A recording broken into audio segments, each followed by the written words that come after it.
जय श्री कृष्णा। राधे राधे। आज आप लोग सुनेंगे रविवार व्रत की कथा। रविवार व्रत की कथा के अनुसार प्राचीन काल में एक बुढ़िया माई रहती थी। वह नियमित रूप से रविवार का व्रत करती थी। रविवार के दिन सूर्योदय से पहले उठकर बुढ़िया माई स्नान आदि से निवृत्त होकर आंगन को गोबर से लीपकर स्वच्छ करती। उसके बाद सूर्य भगवान की पूजा करते हुए रविवार व्रत कथा सुनकर सूर्य भगवान का भोग लगाकर दिन में एक समय भोजन करती। सूर्य भगवान की कृपा से बुढ़िया माई को किसी प्रकार की चिंता एवं कष्ट नहीं था। धीरे धीरे उसका घर धन धान्य से भर रहा था।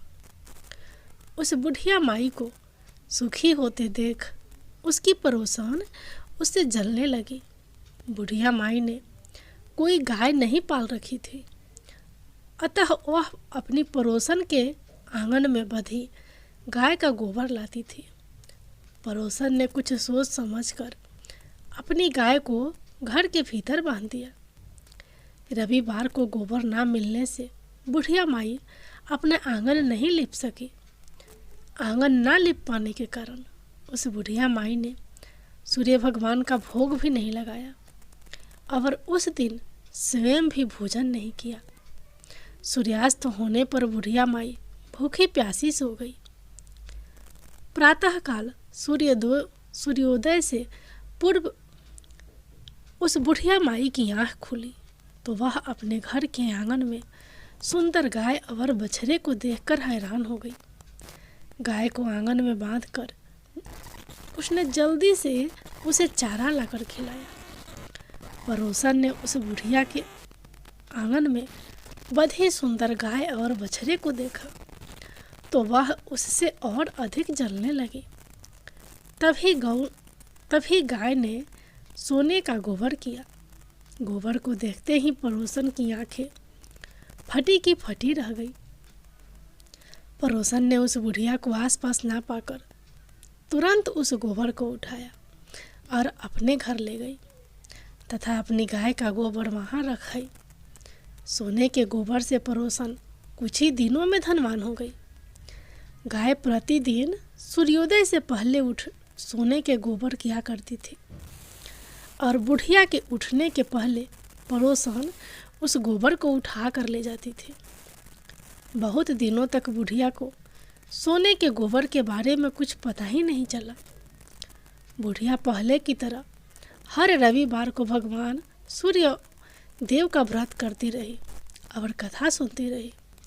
लेकिन सूर्य भगवान को जब पड़ोसन की चालाकी का पता चला तो उन्होंने तेज आंधी चलाई। आंधी का प्रकोप देखकर बुढ़िया ने गाय को घर के भीतर बांध दिया। सुबह उठकर बुढ़िया ने सोने का गोबर देखा। उसे बहुत आश्चर्य हुआ। उस दिन के बाद बुढ़िया गाय को घर के भीतर बांधने लगी। सोने के गोबर से बुढ़िया कुछ ही दिन में बहुत धनी हो गई। उस बुढ़िया के धनी होने से पड़ोसन बुरी तरह जल भूनकर राख हो गई और उसने अपने पति को समझा बुझाकर उस नगर के राजा के पास भेज दिया। सुंदर गाय को देखकर राजा बहुत खुश हुआ। सुबह जब राजा ने सोने का गोबर देखा तो उसके आश्चर्य का ठिकाना न रहा। उधर सूर्य भगवान को भूखी प्यासी बुढ़िया को इस तरह प्रार्थना करते देख उस पर बहुत करुणा आई। उसी रात सूर्य भगवान ने राजा को सपने में कहा, राजा, बुढ़िया की गाय व बछड़ा तुरंत लौटा दो, नहीं तो तुम पर विपत्तियों का पहाड़ टूट पड़ेगा, तुम्हारा महल नष्ट हो जाएगा। सूर्य भगवान के सपने से बुरी तरह भयभीत राजा ने प्रातः उठते ही गाय और बछड़ा बुढ़िया को लौटा दिया। राजा ने बहुत सा धन देकर बुढ़िया से अपनी गलती के लिए क्षमा मांगी। राजा ने पड़ोसन और उसके पति को उनकी इस दृष्टता के लिए दंड दिया। फिर राजा ने पूरे राज्य में घोषणा कराई कि सभी स्त्री पुरुष रविवार का व्रत किया करे। रविवार का व्रत करने से सभी लोगों के घर धन धान से भर गए। राजतय में चारों ओर खुशहाली छा गई। स्त्री पुरुष सुखी जीवन यापन करने लगे। तथा सभी लोगों के शारीरिक कष्ट भी दूर हो गए। सूर्य भगवान की जय।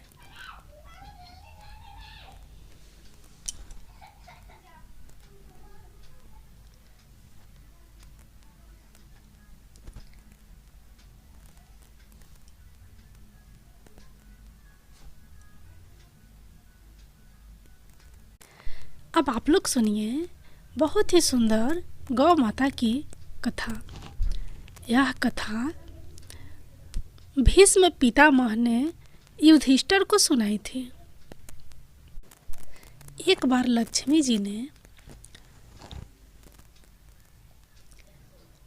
मनोहर रूप यानी बहुत ही अद्भुत रूप धारण करके गायों के एक झुंड में प्रवेश कर लिया और उनके इस सुंदर रूप को देखकर गायों ने पूछा कि देवी आप कौन हैं और कहाँ से आई हैं। गायों ने भी कहा कि आप पृथ्वी की अनुपम सुंदरी लग रही हो। तब गायों ने एकदम से कहा कि सच सच बताओ, आखिर तुम कौन हो और तुम्हें कहाँ जाना है। तब लक्ष्मी जी ने विनम्रता से गायों से कहा कि तुम्हारा कल्याण हो। असल में मैं इस जगत में अर्थात संसार में लक्ष्मी के नाम से प्रसिद्ध हूँ और सारा जगत मेरी कामना करता है, मुझे ही पाना चाहता है। मैंने दैत्यों को छोड़ दिया था और इसलिए वे सदा के लिए नष्ट हो गए। इतना ही नहीं, मेरे आश्चर्य में रहने के कारण इंद्र, सूर्य, चंद्रमा, विष्णु, वरुण तथा अग्नि सभी देवता सदा के लिए आनंद भोग रहे हैं। इसके बाद माँ लक्ष्मी ने कहा कि जिनके शरीर में मैं प्रवेश नहीं करती वे सदैव नष्ट हो जाते हैं और अब मैं तुम्हारे शरीर में ही निवास करना चाहती हूँ। लेकिन इसके बाद भी कथा अभी खत्म नहीं हुई, क्योंकि गायों ने अब तक माँ लक्ष्मी को अपनाया नहीं था। गायों ने क्यों किया माँ लक्ष्मी जी का त्याग? देवी लक्ष्मी की इन बातों को सुनने के बाद गायों ने कहा कि तुम बड़ी चंचल हो, इसलिए कभी कहीं भी नहीं ठहरती हो। इसके अलावा तुम्हारा बहुतों के साथ भी एक सा ही संबंध है, इसलिए हमें तुम्हारी इच्छा नहीं है। तुम्हारी जहाँ भी इच्छा हो तुम चली जाओ। तुमने हमसे बात की, इतने में ही हम अपने आप को तुम्हारी कृतार्थ यानी तुम्हारी आभारी मानती हैं। गायों के ऐसे कहने पर लक्ष्मी जी ने कहा कि ये तुम क्या कह रही हो? मैं दुर्लभ और सती हूँ, अर्थात मुझे पाना आसान नहीं, पर फिर भी तुम मुझे स्वीकार नहीं कर रही। आखिर इसका क्या कारण है? यहाँ तक कि देवता, दानव, मनुष्य सब कठोर तपस्या करके मेरी सेवा का सौभाग्य प्राप्त करते हैं, अतः तुम भी मुझे स्वीकार करो। वैसे भी इस संसार में ऐसा कोई नहीं जो मेरा अपमान करता हो। ये सब सुनकर गायों ने कहा कि हम तुम्हारा अपमान या अनादर नहीं कर रही, केवल तुम्हारा त्याग कर रही हैं, और वह भी सिर्फ इसलिए क्योंकि तुम्हारा मन बहुत चंचल है। तुम कहीं भी जम कर नहीं रहती, अर्थात एक स्थान पर नहीं रुक सकती, इसलिए अब बातचीत करने से कोई लाभ नहीं। तो तुम जहाँ जाना चाहती हो जा सकती हो। इस तरह से गायों ने माँ लक्ष्मी का त्याग कर दिया, क्योंकि गायों को मालूम था कि लक्ष्मी कभी किसी एक के पास नहीं रहती, बल्कि पूरे संसार में घूमती हैं। पर फिर भी माँ लक्ष्मी ने हार नहीं मानी और इतना सब होने के बाद भी वार्तालाप जारी रखी। अब आखिर में माँ लक्ष्मी ने कहा, गायों, तुम दूसरों को आदर देने वाली हो, और यदि तुमने ही मुझे त्याग दिया तो सारे जगत में मेरा अनादर होने लगेगा। इसलिए तुम मुझ पर भी अपनी कृपा करो। तुमसे केवल सम्मान चाहती हूँ। तुम लोग सदा सबका कल्याण करने वाली पवित्र और सौभाग्यवती हो, तो मुझे भी बस आज्ञा दो कि मैं तुम्हारे शरीर के किस भाग में निवास करूं। इसके बाद गायों ने भी अपना मन बदल लिया, और गायों ने कहा कि हे यशस्विनी, हमें तुम्हारा सम्मान अवश्य ही करना चाहिए। इसलिए तुम हमारे गोबर और मूत्र में निवास करो, क्योंकि हमारी ये दोनों वस्तुएं ही परम पवित्र है। तब माँ लक्ष्मी ने कहा, धन्यवाद और धन्य भाग मेरे, जो तुम लोगों ने मुझ पर अनुग्रह किया, यानी मेरे प्रति इतनी कृपा दिखाई। मैं अवश्य ऐसा ही करूँगी। मैं सदैव तुम्हारे गोबर और मूत्र में ही निवास करूँगी।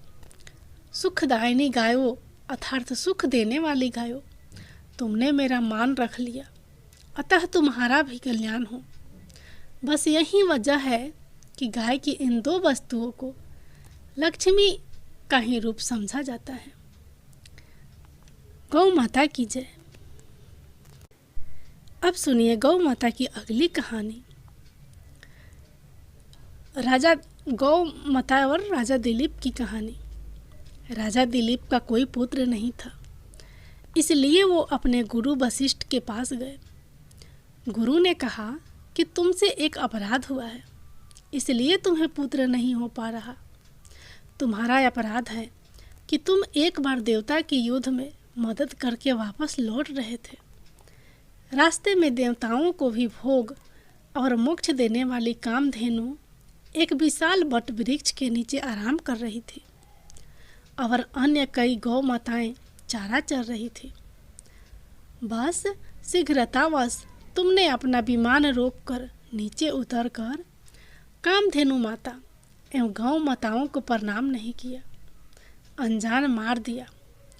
जबकि रास्ते में कहीं भी गौवंश दिखे, उनको राह देते हुए दाएं होकर प्रणाम करना चाहिए। ये बात तुम्हें भी गुरुजनों ने पूर्व में बताई थी। यहाँ गौ अपराध और गुरु आज्ञा का उल्लंघन हुआ, इसलिए तुम्हारे यहाँ पुत्र की प्राप्ति नहीं हो सकती। जरा सोचो, हम तो कभी प्रणाम नहीं करते, क्या हमारे पुत्र होंगे? आजकल पुत्र कहाँ पैदा हो रहे हैं? आजकल तो लड़के पैदा हो रहे हैं। जो हमेशा माँ बाप से लड़ाई करे वो लड़का। महाराजा दिलीप गुरुजी के पास जाकर रोने लगे। गुरुजी, कोई तो उपाय होगा। गुरु वशिष्ठ ने कहा, जा ये नंदिनी गौ माता को ले जा, और इस नंदिनी गौ माता की संतुष्ट होते ही पुत्र रतन की प्राप्ति हो सकती है। नंदिनी गौ माता ही कामधेनु गाय की पुत्री थी। अब तुम्हें पुत्र केवल गौ माता दे सकती है। राजा दिलीप ने नंदिनी गौ माता की बहुत सेवा की। जब गौ माता चले तो वो भी चलते थे, जब गौ माता खाए तभी वो खाते थे। एक दिन गौ माता ने दिलीप राजा की परीक्षा करनी चाहिए। जैसे ही प्रकृति का सौंदर्य निहारते रहा, दिलीप की दृष्टि फिरी। नंदिनी गौ माता गुफा में चली गई। उस गुफा में एक शेर था। शेर ने गौ माता को पकड़ लिया, और गौ माता करुण पुकार कर डकारने लगी और राजा दिलीप से मदद की गुहार लगाने लगी। याद रहे, राजा दिलीप गुरु कृपा से चर अचर सभी प्राणियों की भाषा समझ लेते थे। दिलीप राजा ने शेर के ऊपर जैसे ही धनुष बाण साधन किया, उनका हाथ जहाँ का वहाँ जाम हो गया। वे निशक्त हो गए, क्योंकि यह सब खेल नंदिनी गाय का था। गाय का एक रूप भगवती दुर्गा भी है। वहीं देव, दानव, यक्ष, किन्नर और मानवों को शक्ति प्रदान करती है। यहाँ तक कि भगवान शिव की पराशक्ति भी यह गौ माता ही है। जब हाथ जकड़ गया, राजा दिलीप मुंह से चिल्लाए, मेरे गुरु जी की गौ माता को छोड़ दो और बदले में मुझे खा जाओ, मुझे कोई दुख नहीं होगा। मगर हे सिंहराज, आपने इस नंदनी गाय को आघात पहुंचाया तो मैं जीते जी भी मारा जाऊंगा, जीते जी भी मरा ही समझो।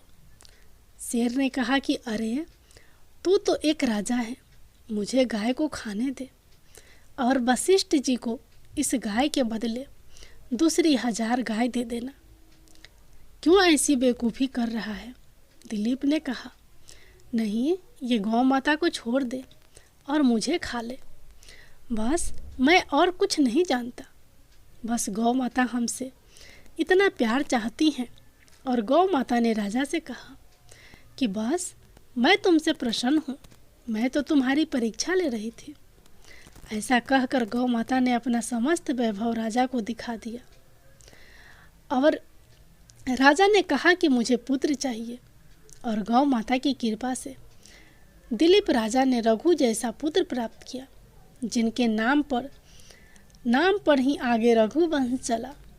इसी रघुवंश में आगे जाकर स्वयं भगवान राम के रूप में नारायण प्रकट हुए।